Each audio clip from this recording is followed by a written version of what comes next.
Welcome to our thought for March the 17th. Our readings are Leviticus chapter 25, Psalm 135 and 136, and Luke chapter 8. And our thought is, someone touched me. The great majority, until the last generation or two, have had contact with Jesus Christ in the sense that they have heard and read about him, although sometimes in a distorted sense. Sadly today there is less and less contact with him. With 7 billion plus people in the world, how few know anything about his teaching? We conclude an awareness of God and his Son now has gone out to all the earth, as Romans 10 verse 18 says, and was predicted in Matthew 24 verse 14.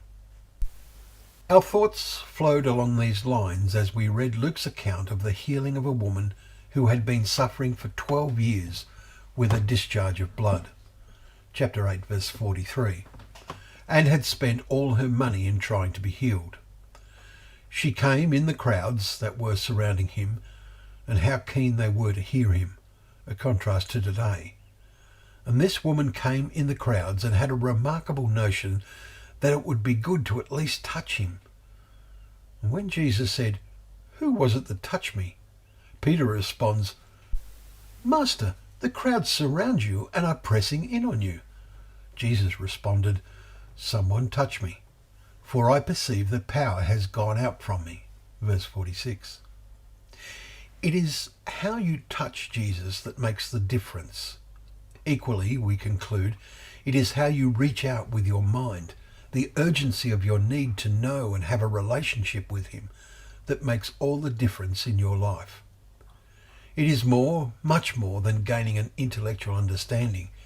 It is vital to reach out and touch Jesus with a real sense of how vital it is to do this. Those who do this establish an ongoing relationship that will lead to an eternal relationship. Such become one of his people. They take on his name, and the verses in Psalm we read today become fully meaningful and true for them. Your name, O Lord, endures forever. Your renown, O Lord, throughout all ages. For the Lord will vindicate his people and have compassion on his servants. Psalm 135, verses 13 and 14. Let us take on his name and live up to the privilege and responsibility of bearing his name. Then when Jesus returns, our lives will be vindicated, that is, assessed as righteous. And we will give thanks to the Lord, for he is good, for his steadfast love endures forever. Thank you once again for joining us for Thought for the Day, where together we can open up the pages of God's Word, remembering that they are a lamp to our feet and a light to our path.